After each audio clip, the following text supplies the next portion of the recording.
Баршаңызға сәлем достар, менің арнама қош келдіңіздер. Бүгін сіздермен алмадан жасалған пирогтың рецептін ұсынамын.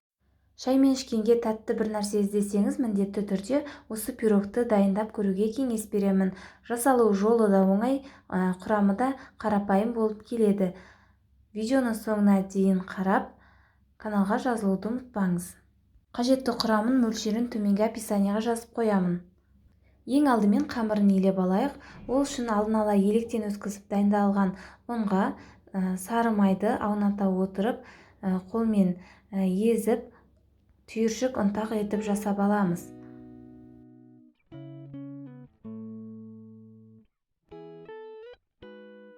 Осындай бір келгі болғаннан кейін үстіне разрыхитель және де қантты салып, кішкене қолмен араластырып жібереміз.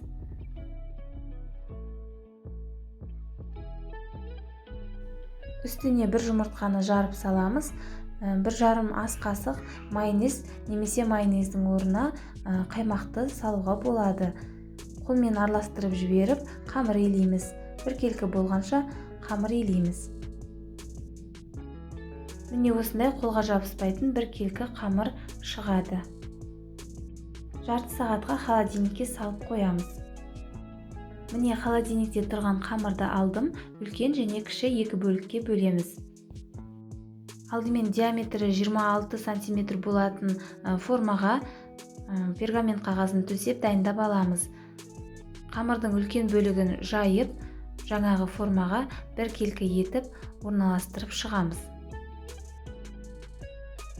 Жанының бәрін осылай тегістеп бір келкі етіп формаға орналастырып шығамыз. Пирогтың қамыры өте қалың болып кеткенін ұнатпаймын, сондықтан 26 диаметрге жасадым. Егерде 24 диаметрге жасасаңыз, онда кішкене қамыры қалыңдау болады. Алманы қабығынан ашып, осылай етіп турап аламыз. Барлығын қамырдың үстіне салып, бір келкі етіп жазып шығамыз.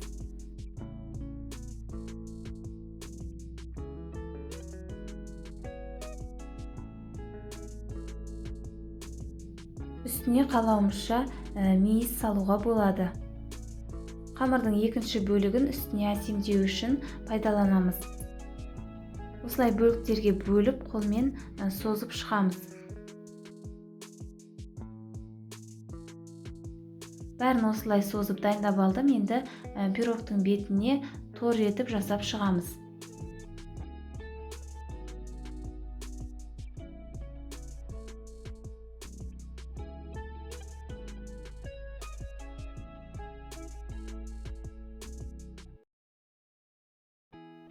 Жұмыртқаның сарысына кішкене сүтті қосып, пирогтың бетіне жағып шығуға болады.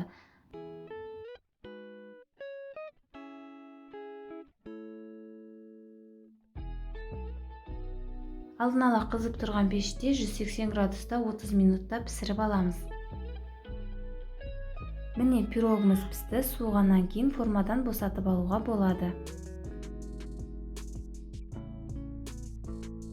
Ыдысқа түсіріп, үстіне қант ұнтағын сеуіп әсемдесек, өте әдемі көрінеді.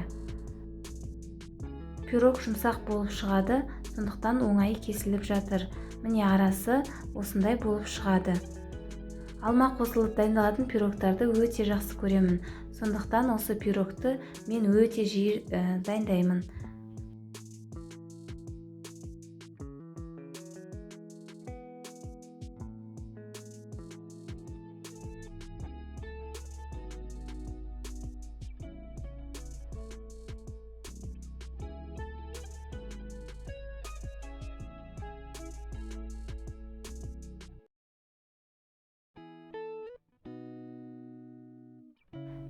Өте дәмді болып шықты достар. Сіздер де жасап көріңіздер. Шайларыңыз дәмді болсын.